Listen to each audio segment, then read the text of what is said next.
Okay, so first of all, let's just get this out of the way. Five Lance is the best 4-star weapon. I'm gonna make a tier just for it, because it deserves it. Five Lance. Obviously, Five Lance is good. I don't think I need to explain why, but very quick summary for if you've been living under a rock. The Five effect is very fucking good. Characters' energy costs are often balanced around the fact that Fav weapons exist. And if you're not using Fav weapons, the energy requirements of your characters tend to shoot up to levels that are sometimes even straight up unreachable with realistic gear. A lot of teams just don't generate enough particles to be able to get their burst without using Favonius weapons. And when you look at the good characters in the meta right now, most of the characters who can afford to sacrifice personal stats for the Favonius effect are just polearm characters, which makes Fav Lance the best Fav weapon by far. Right? You can use it on Itlua, you can use it on Escoffier, you can use it on Eonson, you can use it on Chavars. You can use it on some of the older characters that are a bit less meta as well. But these are like the main four, really. On top of that, Fav Lance also has a bit of an advantage over some of the other weapons, which is that it is a high base attack weapon. Right? Not all Fav weapons have the same base attack. 4-star weapons can have either 454, 510, 565, or 620 base attack at level 90. 620 is only a few weapons. There was none in 1.0. We got like Ali Flash eventually, and like now we have like Sacrificer's Staff and a couple others. But like most weapons are either 454, 510, or 565 base, and the amount of substat that you get depends on your base attack. A weapon that has 454 base, which is low base attack, will have double the substat of a weapon that has 565 base, which is high base attack. Right? Basically, think of it this way. The 620 base attack weapons have 1, the 565 have 2, the 510 have 3, and the 454 have 4. 4 times the amount of the subset that you have if it was a 620, right? So, Fav Lance, high base attack, 30.6% ER substat. Fav Claymore, low base attack, is double that, right? 61 point something. 61.2? Is it actually 61.2? I don't remember how it rounds. 61.3, right? Because I guess this is like 30.63 or something, so it rounds to 30.6. And then when you double that, it's 61.26, which rounds to 61.3. But yeah, usually when your character has a Fav weapon, their own energy requirements are pretty trivial because they catch these Fav particles. So having lower base attack, higher ER, doesn't tend to matter. Whereas if you're a character that scales with attack, having higher base attack does. And because of that, the fact that Fav Lance is high base attack, unlike every other Fav weapon, allows you to not lose as much damage when you go Fav, compared to the other weapon types. Which is why sometimes Fav is actually a decent weapon on your carries as well. Right? You can use Fav on Chow, you can use Fav on Flynn's, and often these are like actually pretty decent options. Sometimes better than your other free-to-play alternatives, depending on the situation. But yeah, overall it's just really fucking good. Other Fav weapons are also good, but there's just less characters of the other weapon types that really need Fav. Which means that you don't need as many copies of it to make functional teams. When you look at swords, right? A lot of the characters that can use Fav often don't need to use Fav. Right? Like, Durin kind of wants to build damage most of the time. Shilonen does, but Shilonen, it's like, buddy, it's 2026. Farina, same thing. Right? And yeah, like, we're starting to realize, like, when you look at the supports that are meta right now, there's like 2 of them that really want to use Fav. Bennett technically can use Fav, but he has to sacrifice a lot because Fav is a low base attack weapon. If Fav was a high base attack weapon, it would be so insanely good for Bennett. And I would use it over Aquila, probably. But low base attack loses so much more that it feels pretty bad. Sometimes you still want to do it, but it definitely feels a lot worse. But yeah, that's swords. Claymores. Ino can use Fav, and Ino's not that good. And she's kind of the only Claymore support we've had that's been even remotely close to meta lately. Beto buffs are bringing her back a little bit, so you'll be able to use that on Beto as well, and it is very good for Beto. Maybe the Beto buffs are enough to make it a little bit better, but I don't know how long Beto's going to stick around in the Stellar teams. I don't expect her to stick around that long. Bows. There are a bit more bows that can use Fav, right? Yehoda can use Fav, Auron can use Fav, Farazan can use Fav. Goro can use Fav, Venti can use Fav, but one thing you might notice across the board here is that these characters just aren't that great. Yelan can use Fav. In terms of characters that are actually meta relevant right now, I would say it's like mainly Auron, Yelan, Venti. But Auron doesn't really need Fav because Auron is mainly played in Mawika teams, and in Mawika teams, Mawika Overload teams, the only characters that need burst are Auron himself and Eon-san. Eon-san generally has enough energy already with the Chevreur's Fav proc given into her. So mainly, like, it's just you would only use Fav on Auron for his own burst. But is Fav actually a good weapon for damage? Like, with it allowing you to build less ER? No, because it's low base attack, high substat. Auron just gets more ER than he actually needs. So very often, Auron's best weapon in these teams just isn't Fav. So not even really Auron. It's pretty much just like Yelan Venti.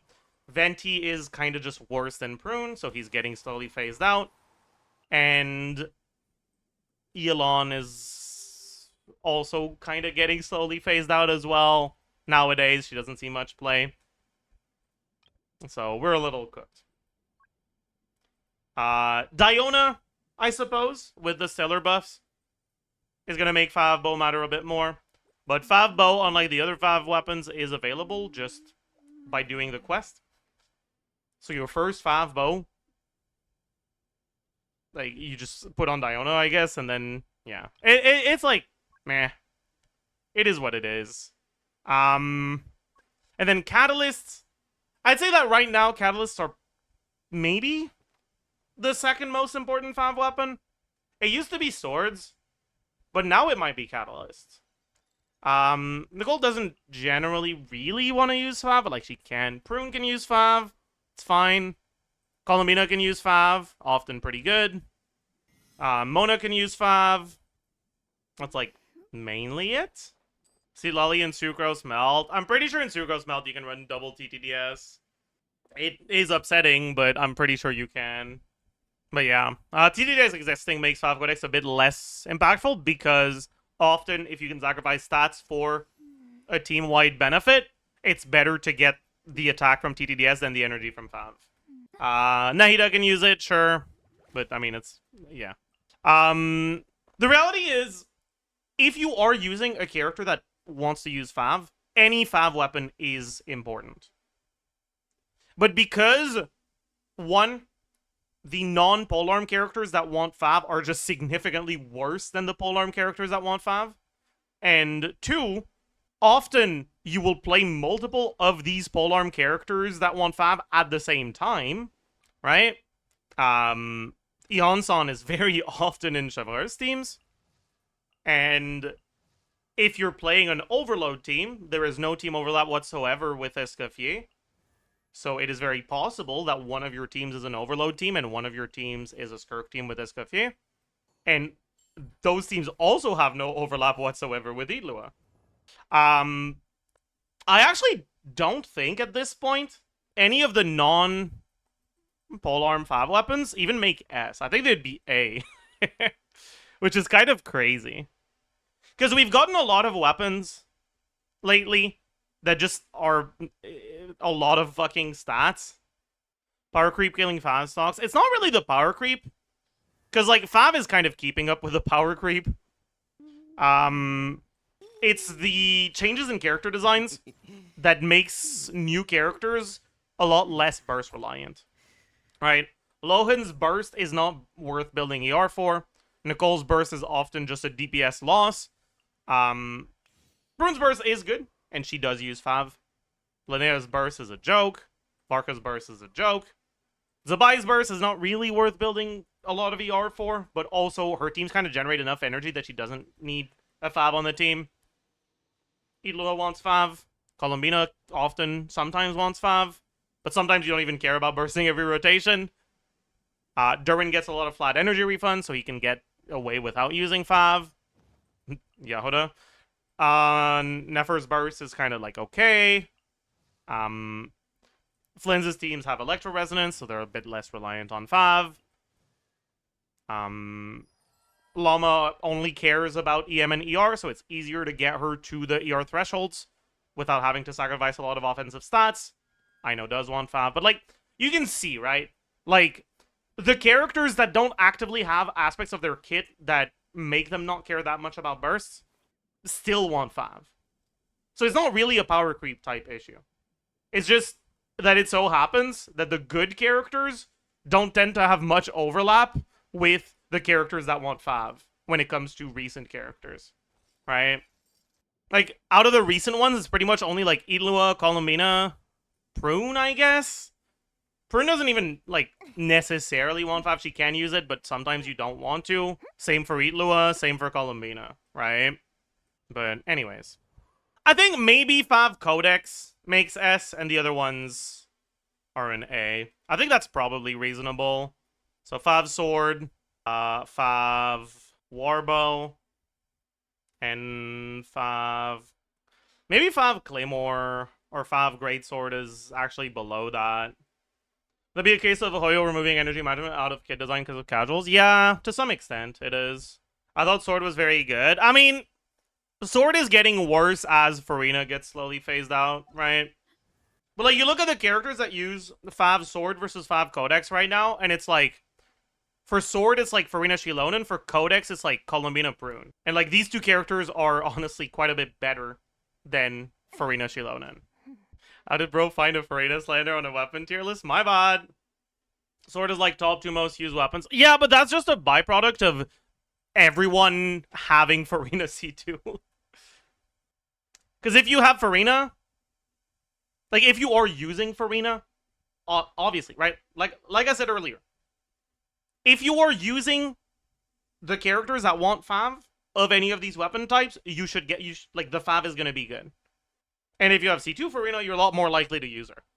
Okay, maybe you can make the argument that, like, the power creep hasn't reached a point yet where most people can be expected to have 3 good teams that will be noticeably better than whatever team they're using Farina on. Therefore, Fav Sword is still very good.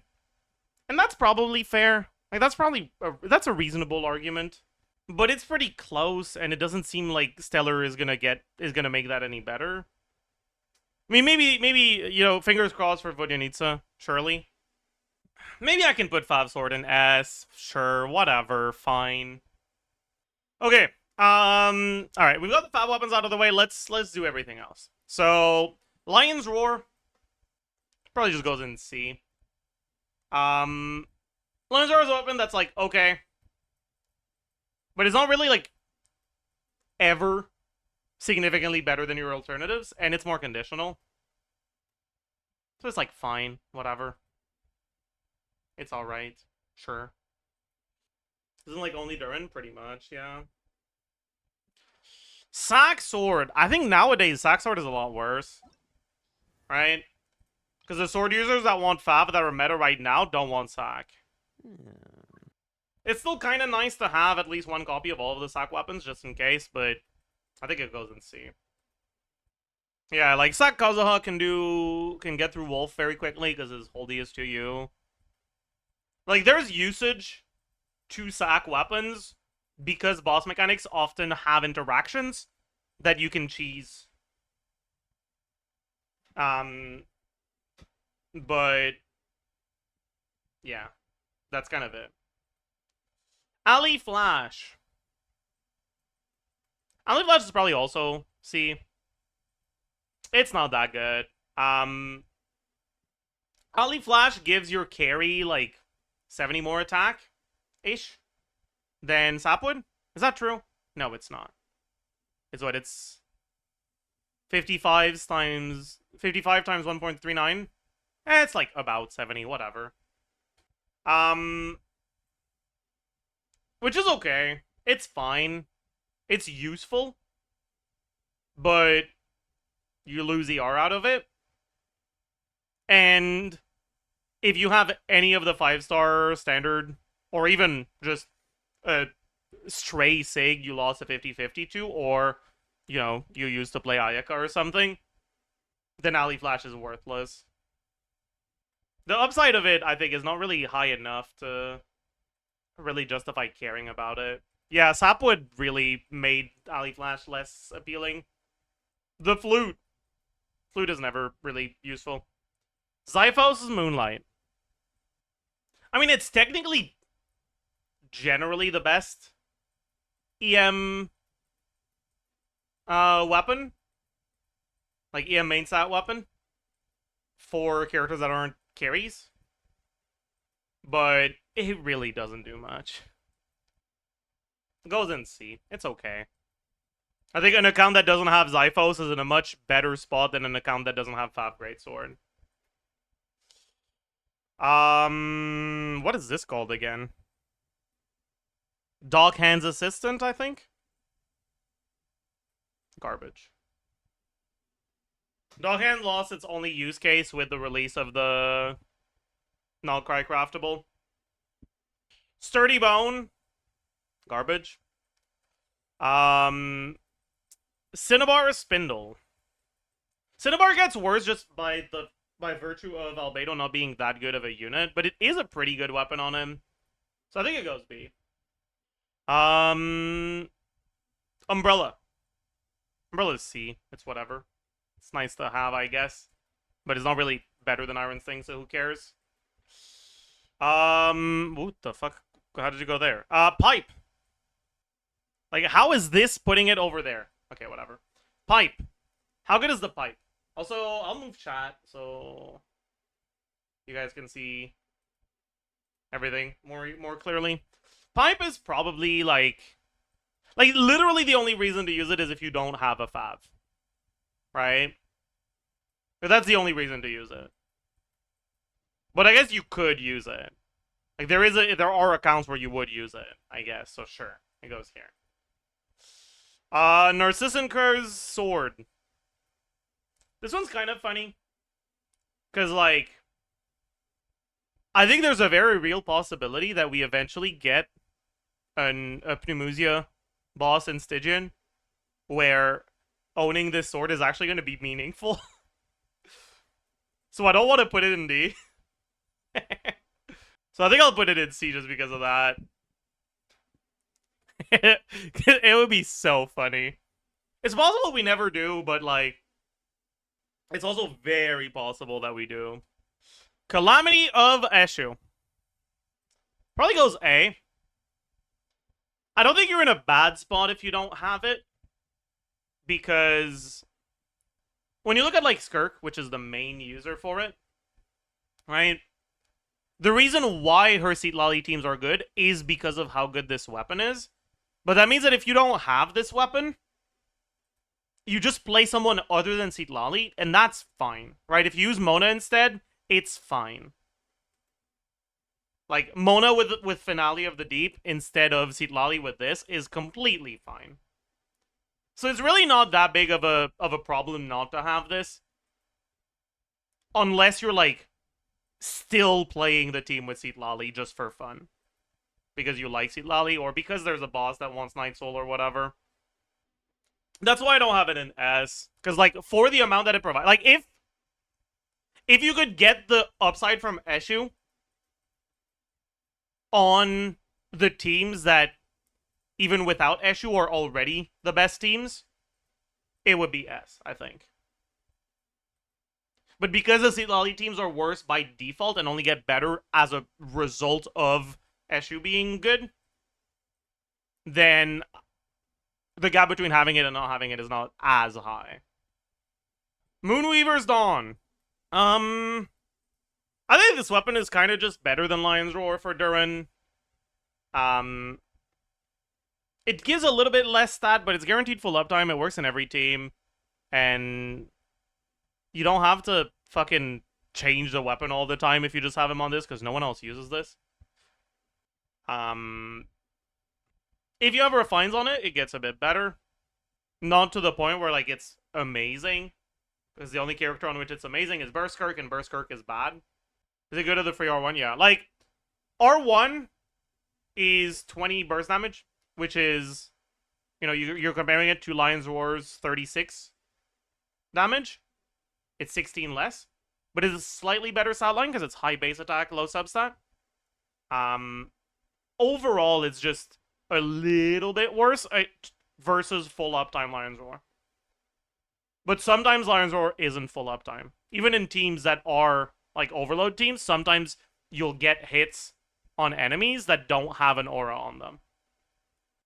Problem is, it never becomes better than Wolfang regardless of refines. That's assuming you're not overcapping on Wolfang. In the carry Duran teams, like the ones with Lohan, for example, it's very easy to overcap with Wolfang. So sometimes Moonweaver's Dawn will be better. Just because it's hard not to overcap. Anyways, Festering, at this point, is not good anymore. Right? The only character it's good on is Farina, but you should not be playing Farina in a team that doesn't want Fab Farina in the current meta. Right? Like, the only teams where you would use Festering for Farina were, like, the Neuvillette teams, but that's just kind of phased out now. Alright, the Kazuha Quest Sword, Ishin. Maybe it's a little bit better, because, like... No, it's not. I'll just put it here. Whatever. Lithic Blade. Funny weapon. Yeah. The Lithic weapons, right? Like, if you have the full passive, right, that is 28% crit and 56% attack, which is fucking insane. Right? Like, that's significantly better than Fruitful Hook's passive, but it applies to everything, not just plunges. It's just, you're never getting the full passive because it's 2026, and the last character from Leo that we got does not care about attack. The last one before that was when? I guess Lanyan? I mean, is not a carry. I mean, when was the last Claymore carry from Leo we got? Gaming? Can Gaming use supports from Leo? No, not really. Wait! The Chi-Chi buffs might enable her to apply cryo for Gaming teams. Pause. Pause. Pause! Chat. We might be onto something. Nah, but Shenyan is so bad that you don't really want to use her. But yeah. Like, the biggest problem with Lithic Blade, and I guess with Lithic Spear as well, is that it was the most recent polearm carry from Leo. Is it Shao? Is it actually... I mean, it's Shao and Hu Tao, right? Is it actually just Shao and Hu Tao? Oh my god. So Shao is like... I mean, Shao can use Shenyan, but like, that's it? Yeah, Hu Tao is the only character that's historically had an actual team that was part of her best teams that got 4 stacks on the passive, but Hu Tao does not like weapons that give her a fuck ton of attack percent all that much, because, you know, her base attack is like 1, and her skill gives her like 3,000 attack. So, yeah. These weapons just... If there was a case where a meta carry had a 4 Leo team, these weapons would actually be like competitive with Sig levels of powerful, right? Realistically, like no one cares. Yeah, maybe if they do a wave of buffs that is gonna affect more Leia characters, um, Gaming might actually end up with teams where you get a lot of stacks of Lithic. But Gaming also has Fruitful Hook, and it's not gonna be like that much better than Fruitful Hook. So yeah, I don't know. Rain Slasher. It is 2026, and Rain Slasher is probably a B tier weapon. High C maybe. Rain Slasher being pretty good for Hex Malika is kind of relevant, I think. But it's not relevant enough to put it too high. The Bell, garbage. Sacrificial Greatsword. I mean C tier because it's a sack weapon. Joel, S tier or Fav Lance tier because that's my goat. I mean, realistically, Joel is just a bad weapon, unfortunately. Remember Sack Navia? Bro, this is Shilonen's fault. Shilonen giving a lot of energy to Navia teams made it so that her ER requirements are completely gone now. When you're playing her with Shilonen, which has removed the niche use case for Sack on her. Unlucky. Akuomaru. It doesn't even have a user. It's like beta only, right? Like, technically, burst initial hit on Malika, but who cares? So it's pretty much just Beto, and Beto wants 5, not this, so... D tier. Not good. Again, right? This is one of those weapons. It could be good if it had a good user, but it just doesn't. Makara Aquamarine. Okay, this one, I think, is quite a bit better than Zyphos. Probably B. It's kind of just a useful weapon to have, because very often you end up needing to play a suboptimal team in order to deal with the boss mechanic. And if the unit you have to put on your team to deal with the boss mechanic is a Claymore, you can just give them this weapon so that they actually do something productive for the team to help. It's kind of just nice to have, I guess. What does it do? It's like Zyphos, where it buffs a stat based on your EM, but instead of buffing ER, it buffs attack. And it buffs the whole team's attack. And you don't have to swap into the character to get it. So if you end up doing stuff like AFK Sandrone in your Risley team, or in your Sino team, you can actually get a buff from her, just from this existing. Is Argo Quest over? Not quite yet. Mailed Flower. Mailed Flower is weird, because, like, it's not that good of a weapon, but it also is, like, kind of. The thing about Mailed Flower is, like, it's so much better for Malika if you do the fucking cooked combos. Yeah, Mailed Flower is, like, sometimes it's good, sometimes it's just not. Anyways, probably goes B. I don't think it makes A, unfortunately, but it's still pretty good. Alright, Milazine Sword, probably just C. It's useful on characters that need the ER, because the passive is really good. But there's not that many characters that need the ER, so, eh. Fruitful Hook.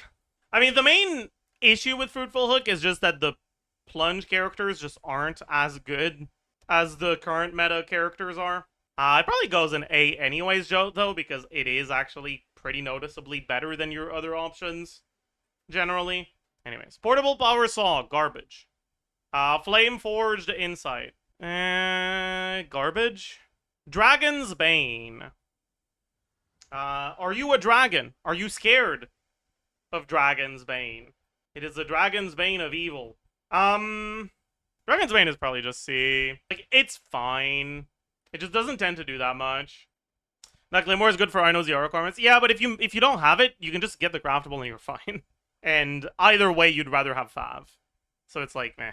Lithic Spear, I've talked about earlier, has the same problems as Lithic Blade. D tier. Catch is not what it used to be. Nowadays, does Catch even make B? I don't think so. I think Catch is in C now. The biggest problem is that the teams where Xiangling has stood the test of time and is still actually used almost always want her on Fav. Or Crescent Pike because you're fighting the Hera. Wavebreaker's Fin. I mean, similar issue. kinda just not great. Missive Wind Spear. Is this, like, useful at all? In any way whatsoever? Kinda. Free-to-play polearms, just as like general statistics are kind of missing a few gaps. Like attack scalers that are not lunar don't actually have any options they can use other than like the gacha ones and the event ones. Right? There's no good craftable alternative. So by virtue of that, I think it's not going in D. I think it's going in C, but it's not like amazing. Prospector's Drill probably just goes in C as well. It's fine, I guess. Dialogue of whatever it's called is garbage. It goes in D. Mountain Bracing Bolt kinda just doesn't do much. The fact that it's ER substat is a pretty big problem, because usually you either want fav or you want damage. And having like a mix of the two that isn't giving energy to the rest of the team is just kind of bad. So I think it just goes D. Torch? Torch is like probably C. It's a fine weapon for carries that want a little bit of ER. It's a fine weapon for, like, if you don't have fav. But it's not a good weapon, ever. Sacrificer's Staff probably goes in A. Maybe an S. There's a lot of fucking stats on this shit. There's just a very large amount of stats on this shit. Alright, bows. Stringless? Stringless is B. It's like, it's gotten a lot worse with the release of Rainbow's Rainbow. Because it's now not your only option if you don't pull on weapon banners. It's like, okay, it's fine, whatever. Virtual Linnea, you don't really want this on Linnea. It's not really better than Snare Hook. So it's like, whatever. Alley Hunter, kind of also just B, it's fine. Windbloom Ode, kind of just garbage, you don't really want this on anyone. Rust. Rust. Rust is probably C now. It's a lot better than it used to be, right? Back in the day, it was only used for, like, Child, and it's just not a good weapon for Child because about half of his damage is not normal attack damage, and some of his damage is charge attack damage too. So it was just kind of bad. But nowadays, this weapon is used on Yoimiya for the 3 people that still play her, and it's used on Venti, and it's fine on Venti carry. A bit better than it was on Child. I think it makes it here. Sackbow. I mean, again, by virtue of it being a sack weapon, there's always going to be some niche use case for it. End of the line is complete garbage. Myrtonaut's Waltz is complete garbage. Moon's Moon. Moon's Moon. Moon's Moon. Who up Moon in their moon? I don't know. Is this, like, this is fine, but it's not good. Is it fine? It's not, right? It's bad. Who even uses it? I know back in the day people use it on Sarah. Yeah, I guess it's kind of bad. Is it even making it here? I don't think so. I think it's just here. It's kind of just useless. Fading Twilight.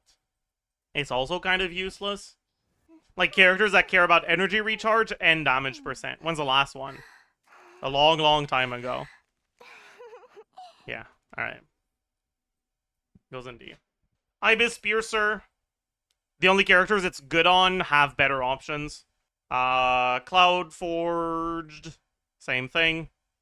Range Gauge. Kind of just an okay stat stick. That makes it in B. Flower Wreathed Feathers, I think is what it's called, but I'm not sure, but I think so. I guess. I don't know. Maybe it's here. Probably is, sure. Sequence of Solitude, kind of just garbage. Rainbow's Rainbow. Definitely at least here. I think it stops there. You know, I am thinking about it, and I think Sackbow is probably here, actually. Sackbow allowing you to do full uptime Oz on 18-second rotations is kind of goated, actually. And it is Fischl's best 4-star weapon option in a lot of teams, actually. Catalysts! Sack Frag. You know, I think at this point, Sack Frag is probably S. They keep making Sucrose better, and they keep making teams that can't take full advantage of TTDS with Sucrose. And having experienced the R1 Sack Frag on the J account when I needed the Sack proc, yeah, I think, yeah. Witzith! Witzith is probably here. It's weird. Because, like, it depends on how much you hate yourself. But, like, Witzith can actually be, like, a lot better than calcs show for a lot of reasons, right?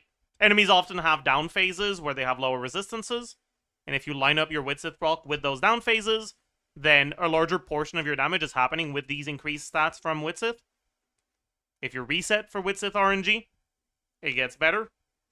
If you like, there's a lot of gameplay optimization that comes from using Widsith that'll cost real life time to manifest damage that's higher than the sheet DPS. But yeah. Wine and Song. Wine and Song is bad. There's like one character that cares about the stats that Wine and Song gives, and it's Mona. And that character does not want to use her dash ever because it's like the worst dash in the game. So yeah, we're cooked. This is complete garbage. Dodoko Tales, kind of just bad. Old Sworn Eye, because of Nicole, is quite a bit better. But it's not like a particularly important weapon to have. If you don't have it, you're fine.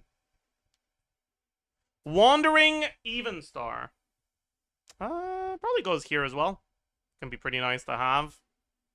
Isn't Wine and Song a dupe of Oathsworn? Using sprint or alternate sprint increases attack. There is a trigger condition here. So no, it's a lot worse. And the attack is what's on the substat, on the passive, which means you need refines on it for it to actually give a lot of attack. It's bad. Anyways, Live Perception, garbage. Ballad of whatever, garbage. Ash Graven, Drinking Horn, kinda just garbage. Wave Riding Whirl is the most stupid weapon ever. Like, the total amount of stats it can give is a lot, right? It's 88% HP. But why does it only last 10 seconds? Who decided that was a smart idea?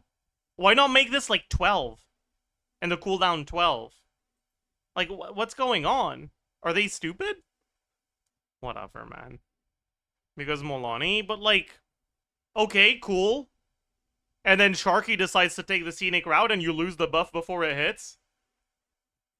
Like, congrats, this weapon sucks now. I mean, it's better than the weapons here, but it's not, like, good. Spindaloot. Yeah. Realizing that Llama can't really proc the, Fruit of Fulfillment passive in a lot of the teams, has made me value Spindaloot a little bit more. I think it's here. And then Dawning Frost is probably here. So I think this is what my updated, like, gacha and event weapon tier list for 2026 looks like. Obviously, Fav weapons are high. No surprise there. There's also, like, a bit of, like, opportunity cost associated here. Like, for example, if I were to assume that every weapon is R5, then it wouldn't really make much sense to have Dawning Frost in the same tier as Widsith. But they are in the same tier because Widsith R5 is a much more reasonable assumption to make than Dawning Frost R5, right? Because you can get Widsith from every banner, and Dawning Frost, no, you can't. Right? But, like, unless you separate weapons and, like, all weapons that are obtained the exact same way together and make a separate tier list for all of those, you kind of have to do a little bit of this. Alright? Because, like, even on a weapon banner, right? If you see Dawning Frost on a weapon banner, it's not even necessarily better than Widsith. Because, like, maybe you go on that weapon banner, you get 2 copies of Dawning Frost, and it's like a whatever weapon. You get 2 copies of Widsith that takes your Widsith from R2 to R4, and you'll get another Widsith eventually from somewhere else, and then it'll be R5, and it'll be useful, right? Like, well, it's still useful before R5, but you get the point, right? It's a little weird. I thought we'd do the 5-star weapons, too. I mean, at this point, I think that you should never pull for a 5-star weapon as a stat stick. You should only pull for 5-star weapons if they're the sig for a character you want. The sig for. And what makes the weapons good or bad is not how good or bad the weapons are. It's how they compare to the character's early constellations. Who is Sacrificer Staff good for? Kind of like everyone. right? Because it's just like 48% attack on a passive on a high base attack crit weapon. So even if you don't need the ER, it's good. And if you do need the ER, it's very good. And a lot of polearm characters need the ER. There is a trigger condition, but honestly, the characters that want to use it pretty much all have full uptime on it. Why is Festering Desire in D? It's just like Pipe. Because if you don't have... like, the only reason you would use either of those weapons is if you don't have Fav. Otherwise, you're using Fav. And... Pipe actually gives you a lot of energy. Festering doesn't. Festering gives you damage, and you don't care about damage. At this point, there's pretty much never a smart reason to use Festering Desire over Serenity's Call, because Serenity's Call is just more ER, and it's like maybe some HP as well. But yeah, the fact that there aren't really teams where you care about Farina's damage that are meta anymore has made Festering Desire kind of just meaningless.